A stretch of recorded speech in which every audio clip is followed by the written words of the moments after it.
Thank you to Book of the Month for sponsoring this video. Boo. Oh. Hey, Bookman. Hey, what's wrong?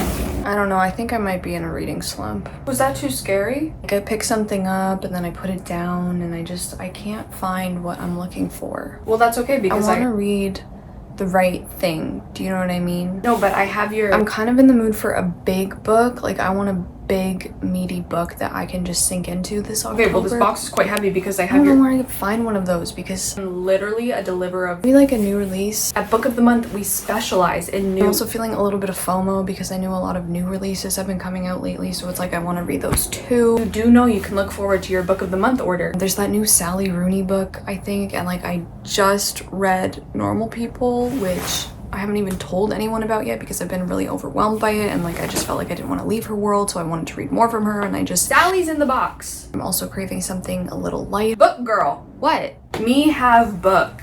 Oh, right. You know that Book of the Month specializes in bringing you new releases from upcoming older authors you might love, anything that is new coming out. Sorry. We're gonna wash your FOMO away because we have a community of readers all reading new releases together. Have intermezzo. I'm pretty proud of that one. A new interlude, a period of desire, despair, and possibility, a chance to find out how much one life might hold inside itself without breaking. Chess metaphors. Oh my god. Thank you. I can now grieve and despair along with everyone else. I guess I'm gonna want something after that to be like a little bit of a palate cleanser, but also something I'm gonna be really into. We have a well-rounded list this month, so I'm really excited about, and hopefully just a book that okay, we have magic. it's like gonna take me away and I can read it in a few sittings and just be really excited about it. Listen, just take it.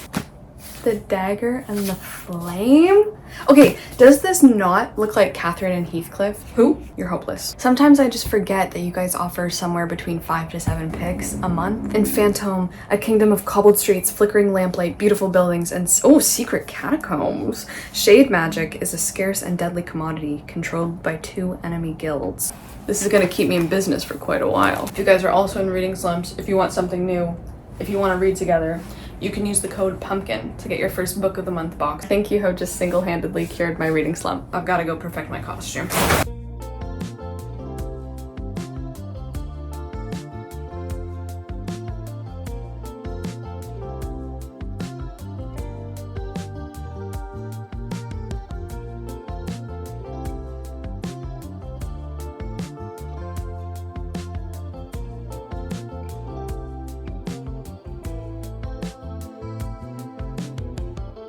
Keep calling out, the wind starts to howl loud for the moon.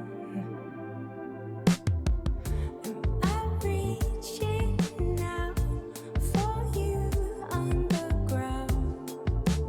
Am I allowed? But somehow for you and I this trust, as long as no one asks what this really feels like inside out. They never would have guessed we really did our best to make the story last. But I know that you are just an echo from below. The first thing I want to do in this vlog, welcome to FaceTime. I'm so glad you picked up the call. Now we can catch up. Look, I got this new water bottle from Canadian Tire. I put my little Piastri sticker on it. Got some F1 stickers from Etsy, so I just think this looks so cute. I just want to open this. I just want to open this little package that I got because I ordered something from Carolyn's Etsy shop and I have been anxiously awaiting it to arrive. Oh my goodness. Emma, my dearest, thank you for your very sweet note on Etsy. I love you and I hope you love the bookmark. Sending hugs, Carolyn. Carolyn, thank you. I love you. I bought one of Carolyn's new bookmarks because I just think they're so flippin' cute. I wanted to get so many of them, but this was one of the last ones on her Etsy shop, which I think she's now taking a little break from, but they like sold out because oh my goodness, they're so beautiful. See this? That is gorgeous. I want to do like the little tippy taps I love the texture on this. Got this, can you like, sorry, I don't know if you can see it that well. This little black one. I think this is so cute. Like, okay, I'm gonna put it in a book.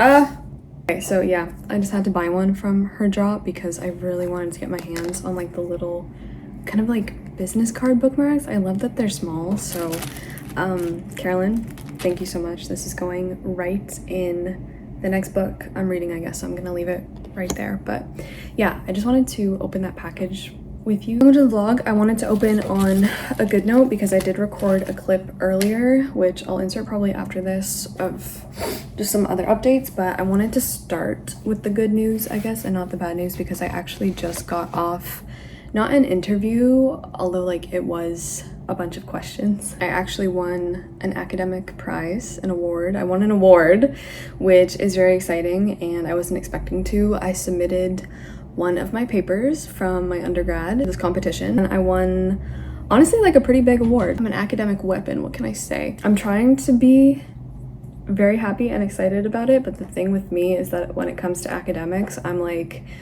first of all, I'm like, no, there's been a mistake. I probably didn't win, or I didn't deserve to win, or I didn't think it was that good, or I just have trouble believing that what I created is actually worth anything or any good at all. Yeah, it's a weird feeling between like expecting that you're gonna win, because deep down you're like, this is probably a pretty decent paper, but then the other half of you is like, no, Emma, it's actually crap, and like you're no good at all.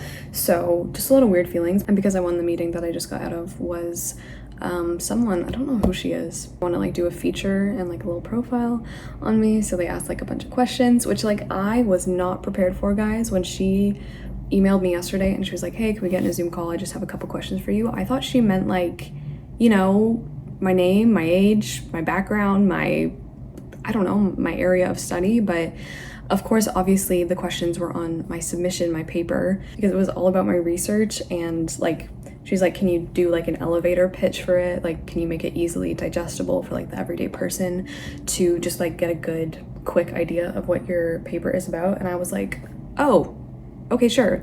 It was just very on the spot, off the top of my head, and I just, did I say anything good? I don't know. I feel like I blacked out. I just wish she would have told me that. I feel like I should have clued in that that's what she would be asking me was my research, but oh well. The award ceremony is actually not here. It's in Ireland, and I sadly will not be going because honestly, that's quite a lot of money to fly out to Ireland to pick up a piece of paper. I want to give you a good, happy, fun update, and this comes at a really good time because this week I will be doing a lot more research into applying for my master's and all of that. So this was just really great and something I can probably put on like, you know, my academic resume when I do start applying. Welcome to the vlog. I'm gonna try to make this a very chatty FaceTime. I love when people make like vlogging like we're on FaceTime type of videos because I just love chatting and like hearing about people's lives and day to day. So I'm getting ready to film my October TBR, which I'm very excited about. I'm also breaking out. I'm also such low energy.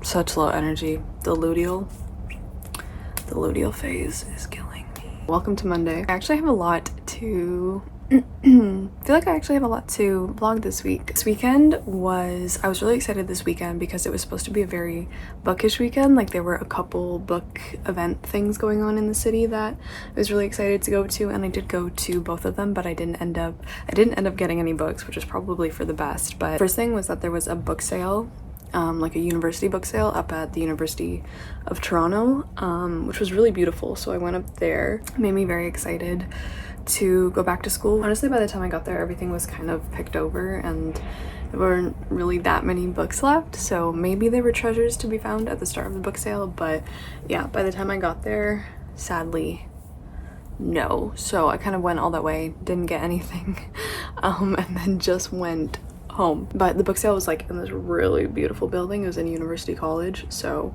yeah, it was just nice to see. On Sunday, I was really excited because a bookshop that I visited in Montreal when I went for the race was having a little pop-up here, which was pretty close to me, and so I was so excited because it was like one of the best bookshops I've ever been in. The bookstore is called Maktaba.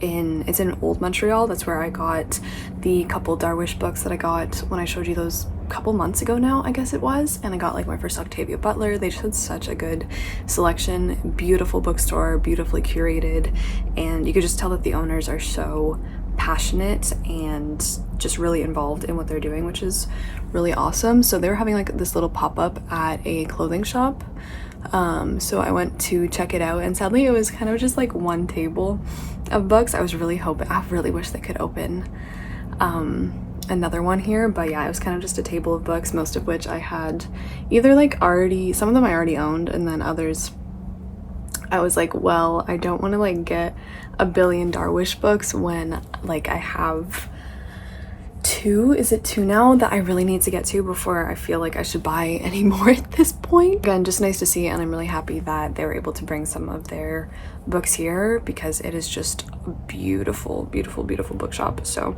those were the two bookish things I went to this weekend. And again, can you believe I didn't buy any books? Can you believe I did not buy any books? Even I am shocked. That was pretty much my weekend. It seemed like it passed by in a blur, and honestly the fact that tomorrow is the first day of October, I feel like September is the month that has passed by where I'm just like, where the hell did it go? Because I've been back in the city for like a couple of weeks now since my very long sojourn. I've actually never heard that word said out loud. That's one of the words I've only heard in books, do you know what I mean? Stay at my parents' house. I have been, of course, like looking to move again and looking at new places. If you are new here, I am not a city girl, and I'm really excited to, well, you know what? I've been really excited for months, guys. The excitement is ebbing, hope is fading, and I have a couple, not really horror stories, I guess, because things could be worse, obviously, but oh, real estate, the bane of my existence. You know what? I'm finally understanding in Charlie Brown's Christmas or whatever, when Lucy is like asked what she wants for Christmas and she says real estate.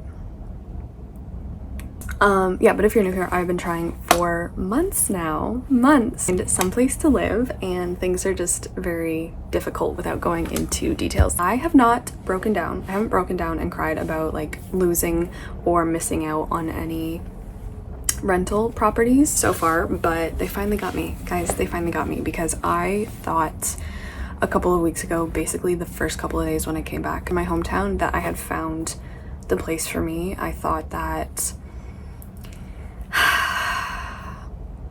my time here was finally over, and guys, we were this close. It was the most gorgeous house, probably one of the most gorgeous houses that I've seen so far. I'm just looking to rent. It was beautiful. It was in a very quiet neighborhood. It was still kind of close to the lake, and the house itself was just to die for. Like, I love old houses,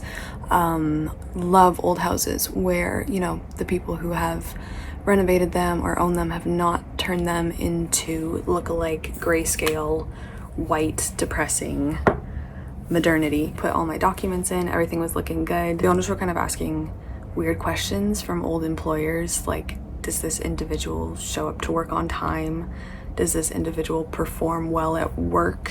Which is just wild to me, because I'm like, I'm applying to rent a property, not like get a job. Kind of rubbed me the wrong way, obviously. Just hate feeling so hopeless and helpless and kind of like led on in these situations. And I think for a lot of renters out there and tenants, it's just very disheartening and makes you feel very small and uncared for. The property is listed at like a fixed price on the website or where it's being shown or through the realtor or whatever, but then he started calling and be like, hey, can you put in an offer for like this much more, and then like this much more, and a betting war had started on the rental property, which is just not something I ever thought would happen. I'm like, I know that happens when people are trying to buy an actual house, but to just rent a place, even when like you try to be firm, and I'm like, no, I'm just putting in for the listed price that you listed the property as. They called like multiple times, texted multiple times, and I'm like, can you just like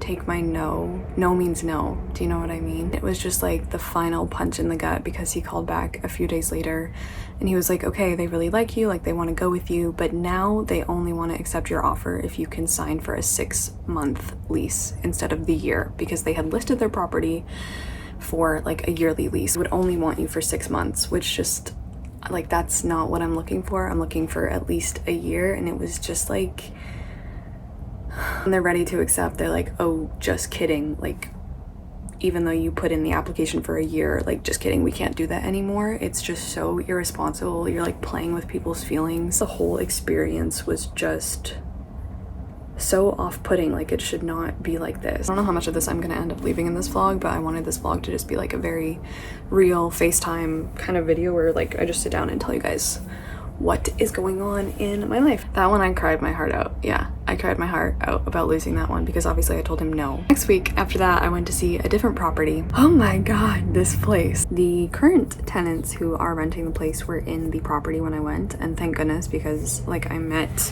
the hero of the day because there was a really nice elderly woman living there and she was like, oh, welcome to my home. If you have any questions, about anything, you should just ask. It became apparent that questions did need to be asked because when I went downstairs, the floor of the basement was like this.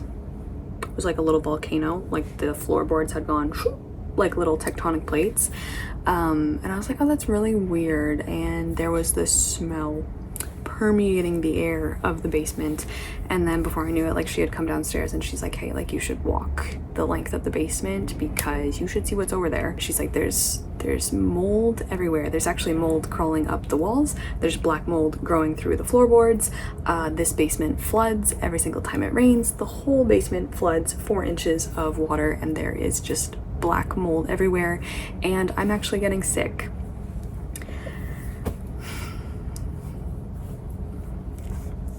Anyway, it was just like a catastrophe and also just like so saddening for her because the realtor who was showing me the property didn't know about the mold, or I'm pretty sure he didn't know about the mold. He seemed pretty embarrassed, but he was like, why hasn't the owner done anything about it? And she was like, oh, we asked him to like fix it and he said no. He said it was fine. And so they were like, well, if you're not gonna do anything about the mold in your house, we're gonna move out. And the owner was like, fine, move out. We're just gonna ask someone else to move in. It's just like, that is my like kind of my whole Saturday commuting, like, you know, outside of the city to go and look at a rental property that is honestly quite expensive. The house was beautiful, but the place is crawling with mold. Mold is growing up the walls. It's like the house in Mexican Gothic. I would not be surprised to see like fungi erupt out of the walls. I'm sure you can read my thoughts and feelings off of my face about the whole system here. Anyway, that's my update there. I don't want to dwell on it for too long. I'm just gonna keep my head up and keep looking, and hopefully there are landlords out there who are not. The realtor guy who was with me, he's like, the owner has to list on the listing if there's mold in the house. Like that's obviously a health concern. You have to list if there's mold growing up your walls. And guess what? He hadn't. It wasn't on the listing because I wouldn't have been there otherwise. I'm gonna go film this October TBR. We're gonna try to make the rest of the vlog a nice cheery little FaceTime call. I'm sorry about this rancid update I've given you. And yeah, I also have a book haul, which is gonna be fun.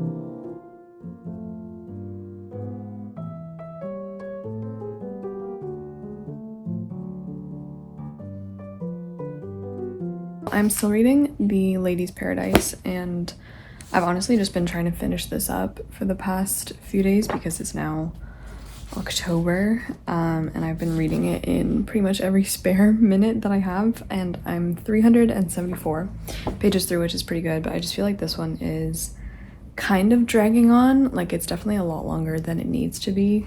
That being said, I'm still obviously really enjoying it, but some parts are just quite tedious. But yeah, this is my first Zola. I think I already said that in last vlog, but really impressed, really enjoying it, and it's just so affecting. This is all about the development of the modern department store. Basically, just think like Walmart of the late 1800s. There was just one line. It will become very topical. The small businesses are like complaining about the fact that obviously the big department store is gobbling up the whole neighborhood. And our protagonist's uncle says every business in the neighborhood will go the same way. When counter jumpers start selling soap and galoshes, they're quite capable of wanting to sell fried potatoes. The world's really going quite mad, which I just thought was not like funny, but I'm just like, oh my god, like that's gonna be McDonald's before you know it. And I just keep thinking about how crazy it is that like this is from or chronicling events in like late 1800s Paris, and really nothing has changed. Like the business models, everything that like is happening in late capitalism, like it's really just, it's all in here.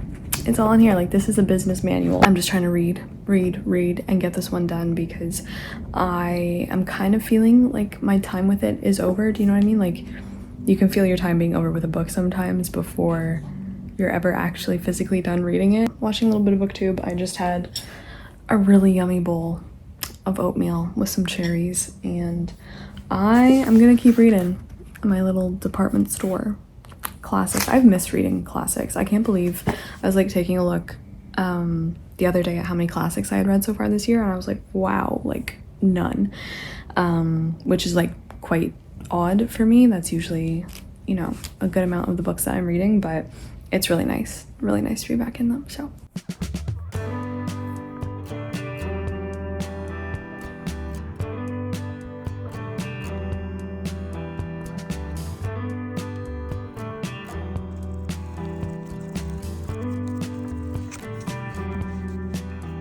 He moved like a magnet, wearing holes in the carpet, counting steps to the back porch, same song from the I said that I have a book haul for you. I also have a little package of just cute stuff, a couple of cute things I got when I went out over the weekend. That was supposed to be the bookish weekend and didn't end up getting any books, but I did go to this really beautiful store. Yeah, it's called Hanji Gifts, and it's so beautiful. Oh my god. So I got 3 things. First one is this, they are postcards, but I just thought this would be so cute to put on the wall because it's just, I really love this design and the feel of it as well. It just has bamboo with some cranes in the mountains, and I just think it's gorgeous. So that is the first postcard that I picked up, like the first art piece. Really love this one. I got 2 cards, but I'm probably not going to use them as cards to give to anyone because let me show you this one first. This one is called the Large Red Maple. Here it is. But when you open it, and then you can like write on this thing if you are giving it to someone, but like I gotta put this somewhere the cats are not gonna eat it, but just to have this like displayed on the bookshelf or something I think would be so cute. So I love Japanese maples.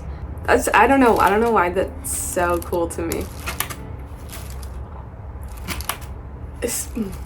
I love it. So that is the first one that I got. I would really recommend Hanji Gifts if you love stationery. They have a bunch of stationery stuff. They have the best cards, the best postcards. It was a really nice shop. And then this is my favorite one. I love cranes. Here she is. And then you open her up. Oh, sorry, you can't really see. Hold on, let me do it again. I'm obsessed. Like, I'm obsessed. I just think it's so beautiful, and I love like looking at the way that it's created. Sorry, I should do pop-up book reviews on my channel, I guess, because just stunning. Oh my goodness. So those are the 2 that I got. Could not pass them up. I will need to find somewhere very honored to put them on my bookshelves. So yeah, that is my little Hanji gift haul. And then let's talk about some books. So these books I Some of them I have had for a while. 3 of them are actually from book boxes. I've been exploring more book boxes. These are all from 3 different cities and towns. These first 2 though are not from book boxes. I got Masters of Death by Olivia Blake. I bought this in August and I actually did start reading it in August. We have some sprayed edges. I have not read anything from Olivia Blake. The only Blake I have on my shelves is the one about the school. Oh god, why am I blanking on it? Paradox, at the Atlas Paradox. No, the Atlas 6 is the one I have on my shelves. But I heard, I think it was Olivia from Olivia Reads a Latte talking about Masters of Death. And I was like, let's pick it up. We follow 2 people. I don't know if it's a romance. I didn't really get that far, but we have Viola and Fox. Viola is a real estate agent and she's also a vampire. I see what she's doing there.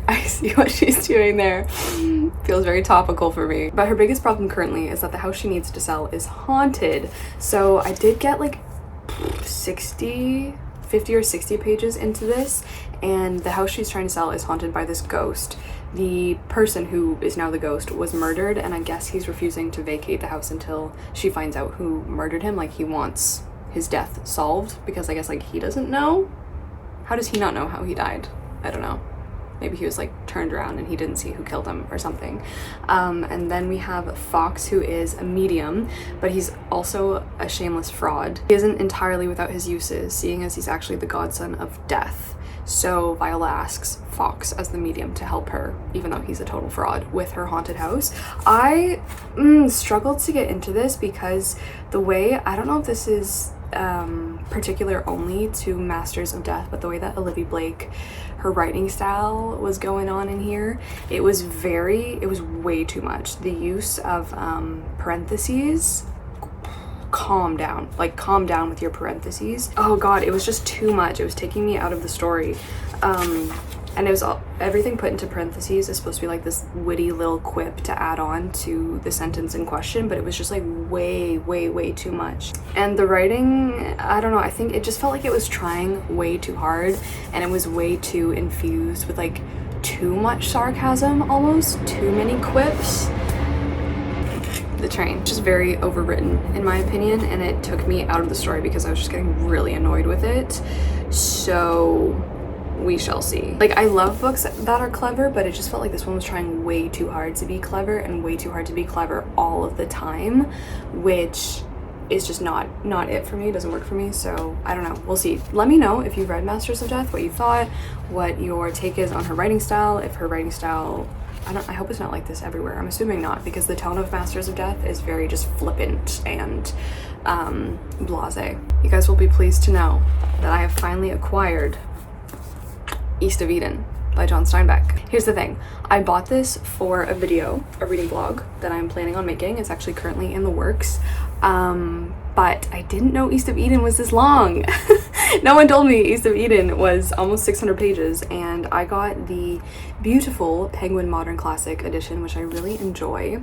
For some reason, every single one of my Penguin Modern Classics books are all very thin and small, so I was assuming, I don't know why I thought East of Eden was going to be the same, but the print,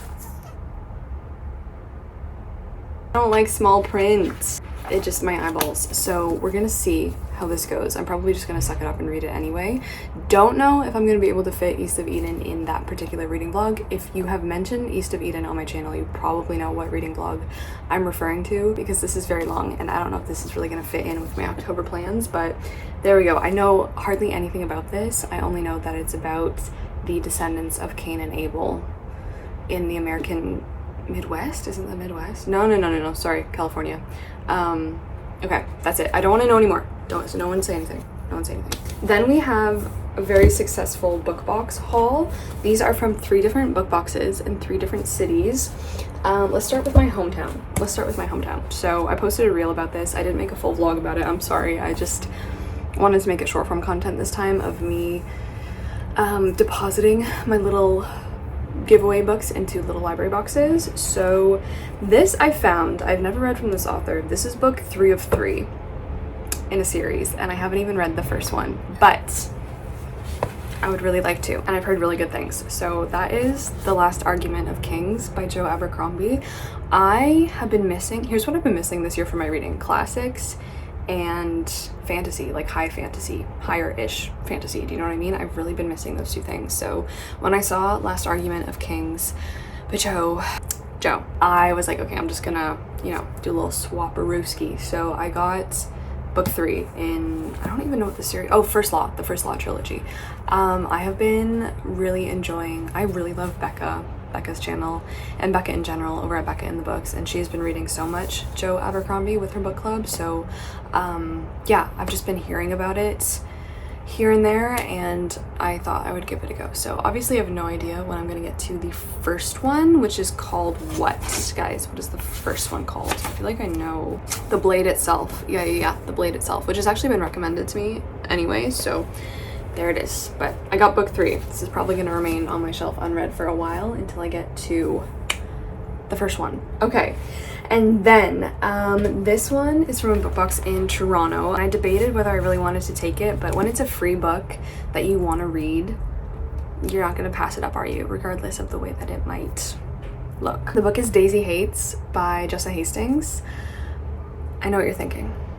I know what you're thinking. This cover sucks. This cover is disgusting. It is. The shoes aren't even in focus. The feet aren't even in focus. And I feel like if you're gonna have foot pics on your cover, like at least make the toes in focus. This is I hesitate to say this is book 2 in like the Magnolia Parks universe, but it is, right? Because I think this is the one you're supposed to read next. Yeah. So I read Magnolia Parks this year. I really liked it. I really did. And so when I saw Daisy Hates, like this is is this the traditionally published, I think? Why? Tradpub? Why are we doing this? This is gross. No one wants this. I really enjoyed the indie published covers, but I don't know how easy it is to get a hold of those anymore. And they're also like this big, whereas, anyway, they're not gonna match. They're ugly, but it's free. Okay, it's free. And it's a beloved hand-me-down, so I thought I would take it. I love when covers bend this way, by the way. I think that's so, this is like a beach book. When the cover bends this way, I'm like, yeah, someone took that to the beach. This is Gossip Girl in Upper English Society. And yeah, I'm really excited because Daisy follows like this character that is mentioned in Magnolia Parks, but she's from like a mafia family, I think. Okay, raised by her older brother Julian, a London gang lord. After their parents were murdered in front of them 12 years ago, Daisy has never lived beyond his watchful gaze. The last one, sorry, this one I found in a book box in a very, very small town. Obviously, someone is an angel in this place because they put like a brand new hardcover book, never literally read. Are you serious? I just can't believe I found this. Like, look how stunning this cover is, first of all. Because like if you open it up, this would cost me $42 to buy. But this was in a book box for free, and obviously you just like put a book in that you don't want and you take it out, and oh my goodness, always have a book on you, always have a book in your purse for when you find those moments, you know, you find those books and you want to do a little swapperoo. I read The Priory of the Orange Tree like the first year that I started book 2. That was like one of the big books of that year, was The Priory of the Orange Tree.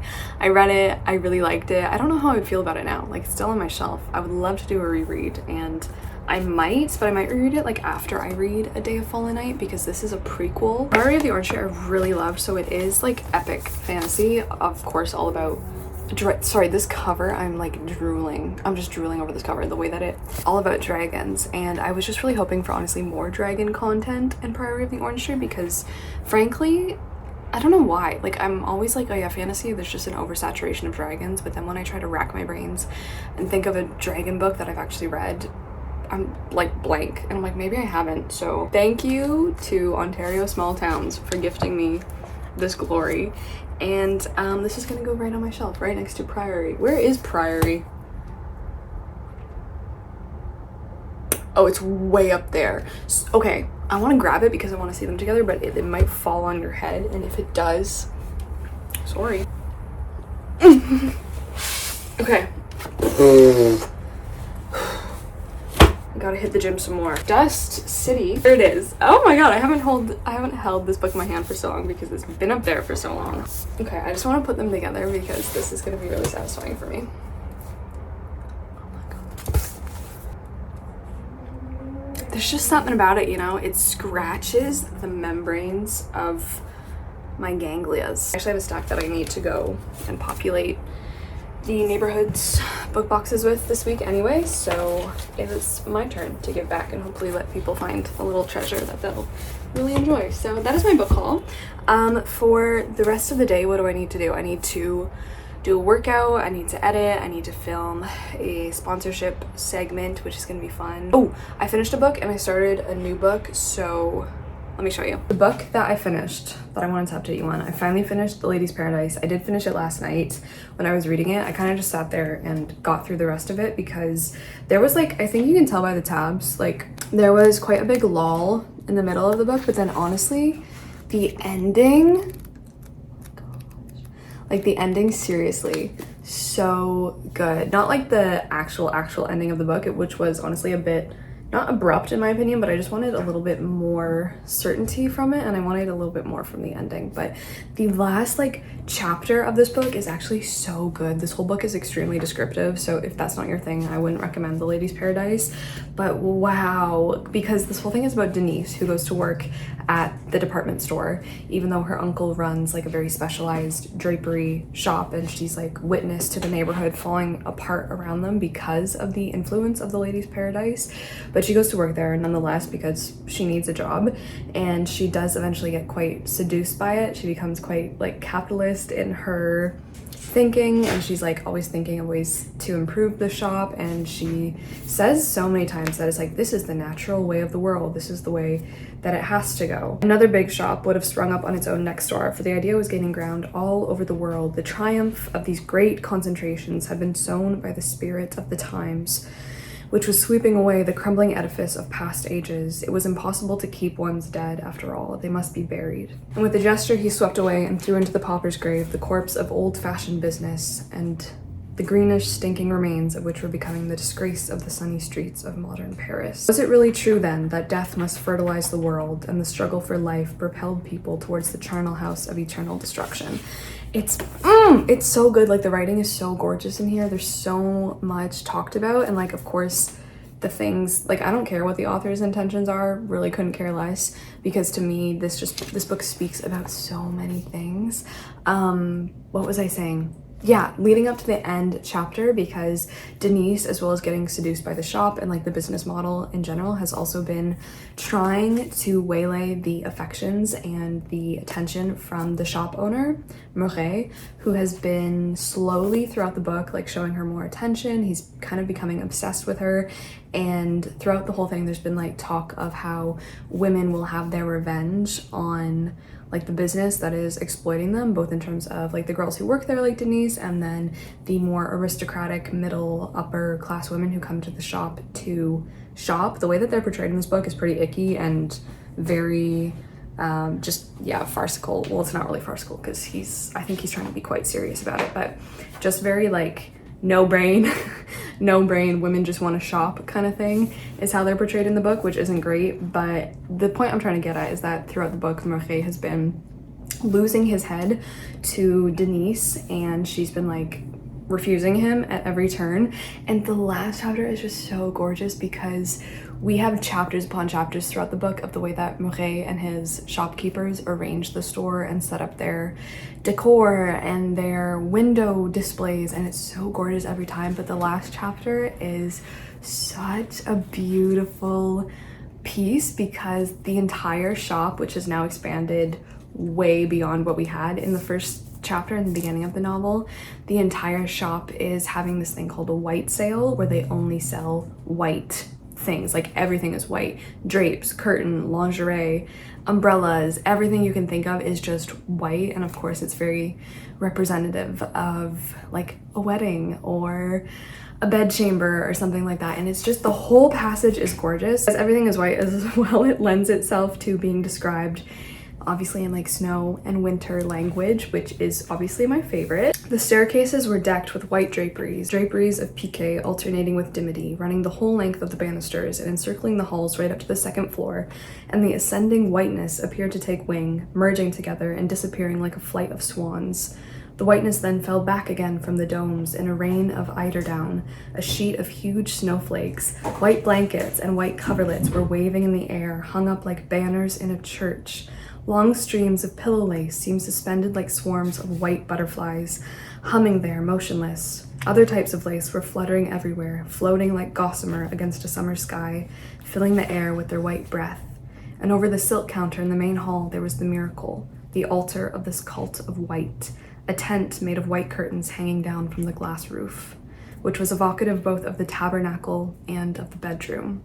It looked like a great white bed, its virginal whiteness waiting, as in legends, for the white princess, for she who would one day come all-powerful in her white bridal veil. A lot of the later novel, tends towards the struggle between Denise and Marie, like who is gonna not seduce whom, but like who is gonna top whom, do you know what I mean? Like, is he going to give up his womanizing ways and the ways of the shop? Is the world gonna crumble around him?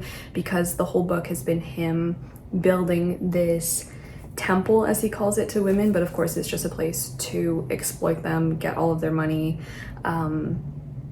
and use them, because he's also a huge womanizer and sleeps with literally everyone. But Denise is kind of the one, again, in very stereotypical virginal fashion, coming to put an end to this. So I don't know, I really like this book though.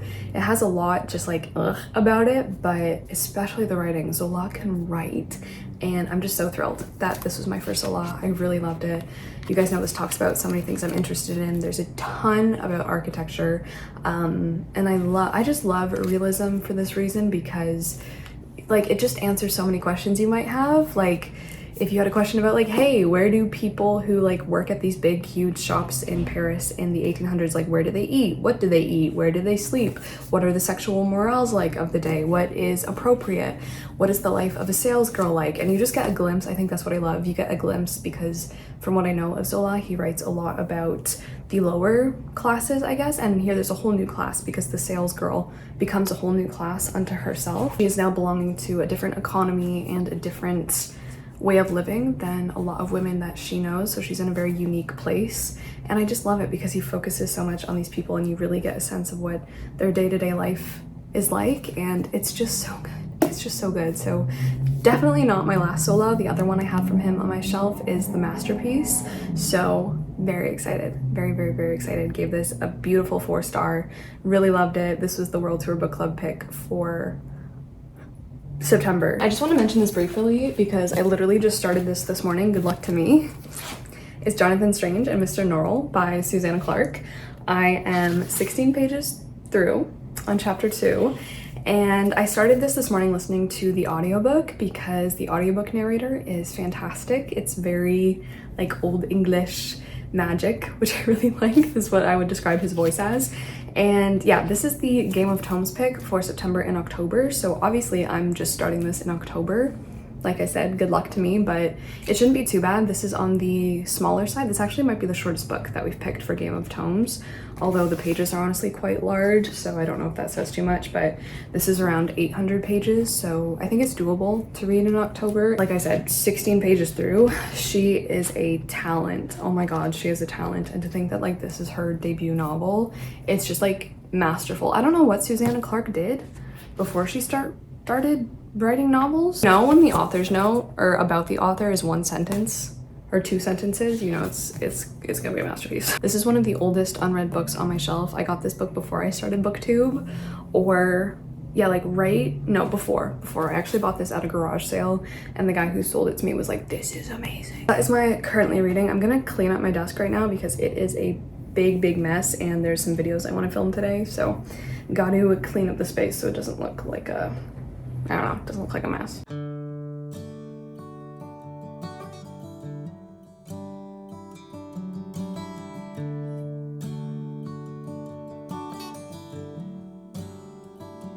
Do you ever wonder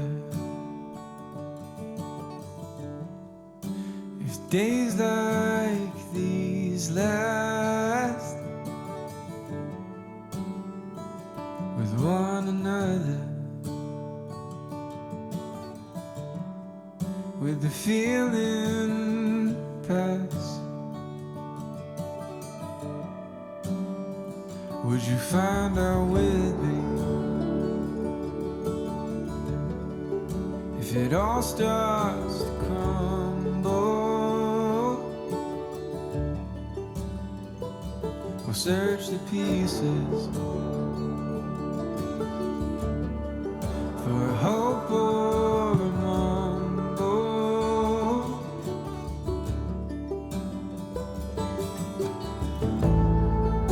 It's not